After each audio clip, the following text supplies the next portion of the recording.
How's it going, guys? I'm Aaron Baker from Techno Buffalo, and it's time for a smartphone smackdown. Just to start off the new year, we thought, you know what? Let's pit two of the highest-end Android phones together and see which one comes out on top. One is the Samsung Galaxy S3. Now, it's packing some awesome specifications, and it's been out for a while. And it's got things like a 1.5 gigahertz dual-core Snapdragon S4 CPU, a 4.8-inch Super AMOLED HD display, an 8-megapixel camera, and now Android 4.1, voice crack included on the Samsung Galaxy S3. Actually, you don't get the voice crack, but we're just going to pretend like you do. Then you have the HTC One X Plus over here, the successor to the HTC One X, and it's packing a quad-core NVIDIA Tegra 3 CPU, a 4.7-inch HD display, an 8-megapixel camera, and Android 4.1. Which one's going to take it home in the smartphone smackdown? Let's go take a look.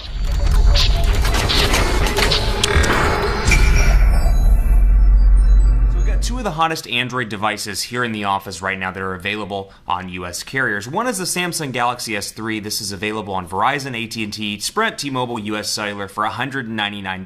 But what's really great about this device is you can find it cheaper in a lot of different places. Amazon, Wirefly, all those different third-party retailers, Best Buy Mobile and more, are often selling this device for less than the $199 price, which it debuted at least for the 16 gigabyte version, in their respective either online stores or brick and mortar stores. So you've got this device, it's been out for a while, it's available in different colors depending on what carrier you're on. On AT&T you've got blue and white on every carrier, but on AT&T you have it in red, and Verizon you have it in brown and in black as well as the white and then the blue as well. So the One X Plus over here, an AT&T device available for $199. The killer here is specifications. It's got a 1.7 gigahertz quad-core NVIDIA Tegra 3 processor, a 4.7-inch HD display, 720p HD display, 8-megapixel camera on the back with 1080p HD video recording, and HTC's ImageSense chip. And then you got Android 4.1 as well with HTC Sense 4 Plus. And then over on this side, 1.5 gigahertz dual-core Snapdragon S4 CPU, a 4.8-inch Super AMOLED HD display.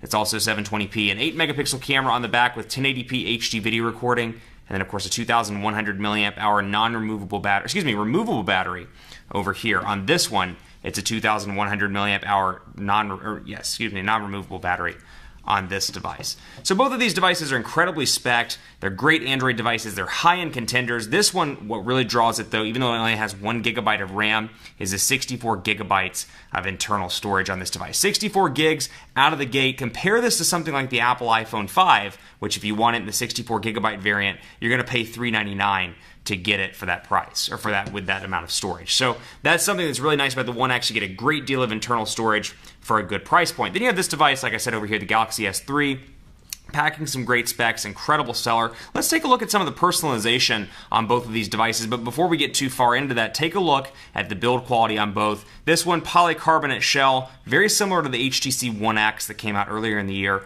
on AT&T in terms of design. You've still got the same micro USB charging port on the left side, the volume rocker over on the right side, 3.5mm headphone jack and power button up top, your micro SIM card slot right back here in the back, and then of course your camera on the back as well. Then the Galaxy S3, a little bit more of a plastic feel, which you're either going to love or hate. Some people love the lightweight feel of it, some people hate it. It's got a volume rocker on the left side, power button on the right side, 3.5mm headphone jack up top, then you got your micro USB charging port down here at the bottom, and then on the front you got capacitive buttons as you do down here. 3 capacitive buttons, back, home, and recent applications. Then over here, menu, back, and then a physical home button, which doubles up in Android 4.1 to bring up Google Now, and then of course your recent applications as well. To get to that over here, press and hold home to access Google Now, and then press and hold the menu button to access your recent apps, and you can customize that menu button and make it your own in terms of if you want it to be a menu button or a recent applications button. All you have to do,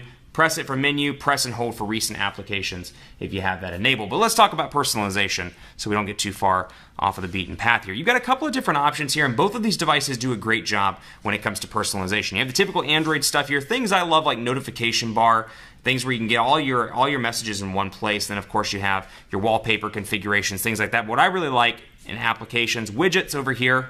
We'll take a look at the widgets on this device, and then just press and hold the One X Plus to access those widgets. So out of the box, you get 3 home screens on the One X Plus. You have the ability to add 4 more to make 7, and we'll bring those in so you can see.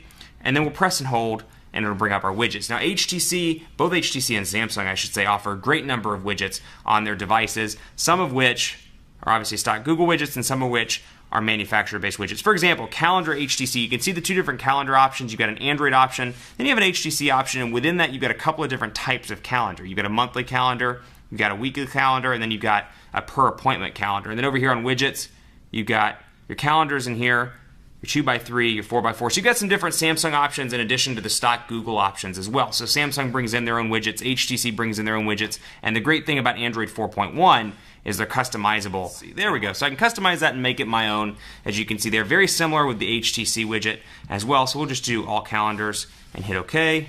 And we'll go back home. And we'll scroll over to that widget, press and hold it, and you can see that it's customizable as well, quickly and easily, which is really nice. So call quality and battery life are pretty interesting as well. In addition to the customization, both of these devices do really well in the call quality department. The earpiece sounds nice and loud. I've had no problem with the speaker phones on either the Galaxy S3 or the One X Plus, and I find that the battery life is a little bit better on the Galaxy S3. Now, granted, it's a 2,100 milliamp hour battery powering both of these devices, and they both have 4G LTE capabilities on AT&T. So you're not going to get blazing awesome battery life if you're using this device for more than kind of light to moderate use. That said, I'm finding about 11 to 13 hours on the Galaxy S3. I'm finding about 9 to 10 on the HTC One X Plus. And obviously that depends based on your personal usage, if you email more than I do or you watch videos more than I do. But I do find that while the standby time is incredibly good on the One X Plus, the actual battery life itself could use a little bit of work, even though this is moving up from the original One X. The original One X had an 1,800 milliamp hour battery.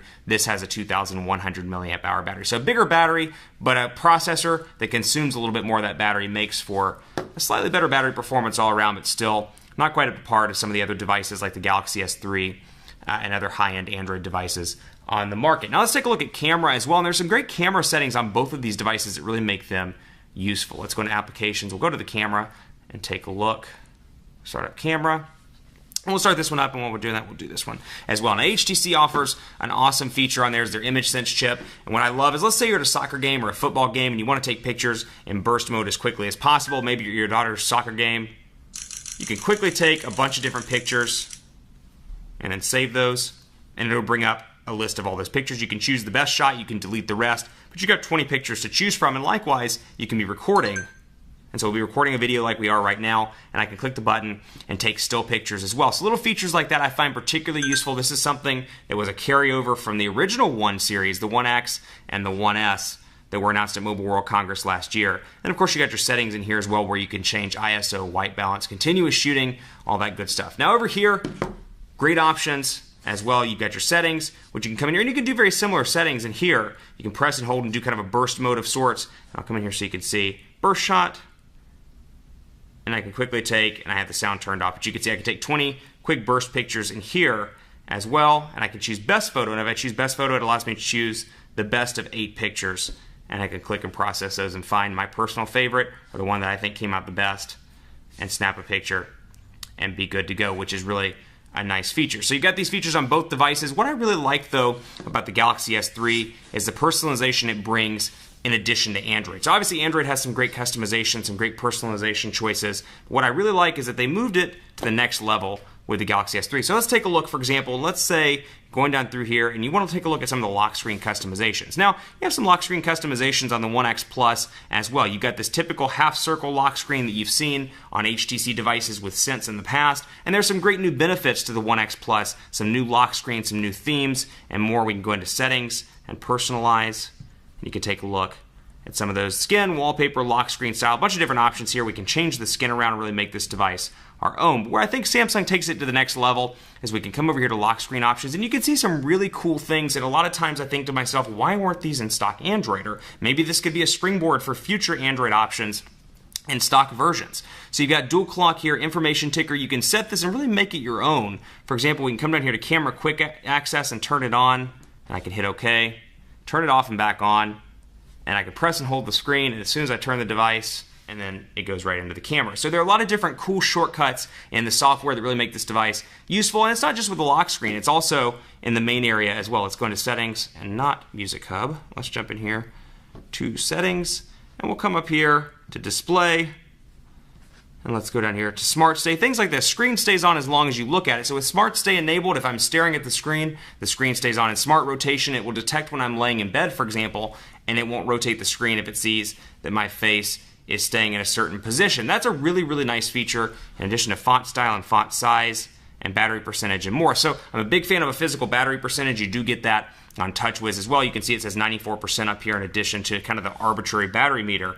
Over on the HTC side, you don't get that level of customization just yet, although I hope to see that in future versions of HTC Sense. So it's a tough call in this smartphone shootout between two high-end Android devices, both of these on AT&T. Then, of course, the Galaxy S3 is available on a bunch of different carriers in the US. Who's going to win? So as always, it's a tough call between smartphones. It really depends on what you use your device for. If you use email more, web browsing more, there may be a phone that's more suited to you than another one. That said, there's got to be a winner in a smartphone smackdown, and the winner is the Samsung Galaxy S3. This thing has got the best of almost every bit of the world in terms of specs, in terms of performance, in terms of features and availability across multiple carriers. So it is the champion of the Smartphone Smackdown. Thanks so much for watching. Be sure to like this video if you want to see more Smartphone Smackdowns. And stay tuned to TechnoBuffalo. Check out our Instagram feed at instagram.com/TechnoBuffalo. Follow me on Twitter at Aaron C. Baker and the company account at TechnoBuffalo. I'm Aaron Baker, and I'll see you next time.